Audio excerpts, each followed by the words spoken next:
Maybe he join. So first మనం పావని గౌడ్ గారితో మొదలు పెడదాం.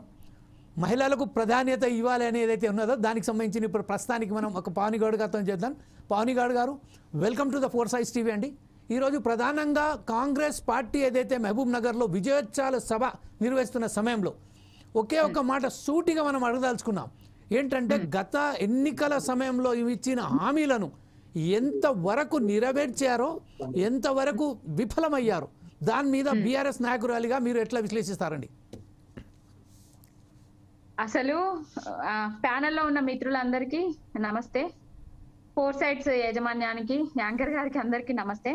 ముందుగా రైతు పండుగలు అనేసి ఈరోజు చేసుకుంటున్నారు. ఏదైతే మహబూబ్ నగర్ లో విజయోత్సవాలు, దేనికి విజయోత్సవాలు? గతమెంత ఘనంగా ఉండెనో వర్తమానంను మొత్తం విధ్వంసం చేస్తూ నాశనం చేస్తున్నందుకు ఈ విజయోత్సవాలు చేసుకుంటున్నారా? ఈ రేవంత్ రెడ్డి కాంగ్రెస్ సర్కార్ వాళ్ళు ఏం ఘనకార్యం చేసిండ్రని, ఏ రైతుకు న్యాయం చేసిండ్రని, ఏ ఆడబిడ్డకు న్యాయం చేసిండ్రని, ఏ గురుకుల విద్యార్థులకు న్యాయం చేసిండ్రని, ఏ నిరుద్యోగ విద్యార్థులకు న్యాయం చేసిండ్రని ఈ విజయోత్సవాలు జరుపుకుంటున్నారు. ఈ విజయోత్సవాలలో భాగంగా 3 రోజుల పాటు రైతు పండుగలు చేసుకోనట.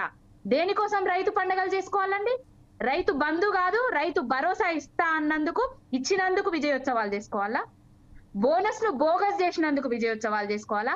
రైతు బీమాను అత్తాపత్తా లేకుండా చేసినందుకు విజయోత్సవాలు చేసుకోవాలా? రైతులు ఆత్మహత్యలు చేసుకుంటున్నందుకు విజయోత్సవాలు చేసుకోవాలా? దేనికోసం విజయోత్సవాలు?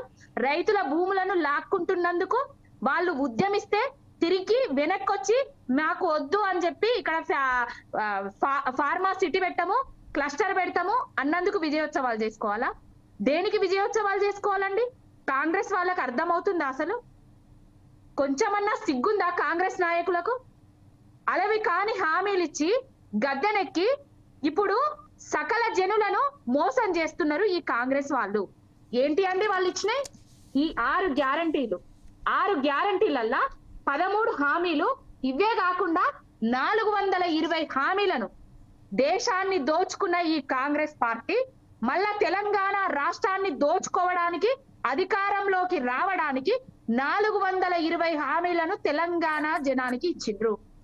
ఏమైనా చేసిండ్రా అంటే ఒక ఫ్రీ బస్సు తప్ప మహిళల గౌరవాన్ని తగ్గించడానికే ఫ్రీ బస్సు పెట్టిండ్రని కూడా చెప్పుకోవచ్చు. మమ్మల్ని బస్ స్టాండ్లకు పోతే ఎంత ఘోరంగా చూస్తున్నారో అర్థమైతది. ఫ్రీ బస్సు పెట్టడం వల్ల ఎవరికి లాభం జరుగుతుంది, ఎవరికి నష్టం జరుగుతుంది అనేది అర్థమైతది. రైతులు బోనస్ ఇస్తాము అని చెప్పిండ్రు. అన్ని వడ్లకు బోనస్ అన్నాడు. మరి సన్న వడ్లకే బోనస్ ఇస్తా అని చెప్తున్నాడు. సన్న వడ్లకు బోనస్ ఇస్తే అయ్యే ఖర్చు ఎంత? 25 కోట్లు. అదే రైతు బంధిస్తే అయ్యే ఖర్చు ఎంత? 7,500 కోట్లు. మరి రైతు వీళ్ళు కాంగ్రెస్ వాళ్ళు అధికారంలోకి వచ్చిన తర్వాత ఇప్పుడు తీసుకుంటే 5,000 వస్తాయి, మేము తీసుకుంటే 15,000 వస్తాయి అని చెప్పిండ్రు. మరి ఎక్కడ పోయినాయండి? రైతు భరోసా ఇస్తే ఎన్ని వేల కోట్లు కావాలి? ఎందుకు భరోసా వద్దని తుమ్మల నాగేశ్వరరావు గారు ఏం మాట్లాడుతున్నారు ఒక్కసారి వినండి. చాలా మంది రైతులు మాట్లాడేటప్పుడు నేను విన్నా, అయ్యా రైతు బంధు కంటే అసలు మీరు బోనసే బాగుంది, అసలు మొత్తం బోనస్ పెట్టేయండి, మాకు బోనస్ ఇచ్చిన దానికే 12,000 నుంచి 15,000 రైతుకు వస్తున్నాయి.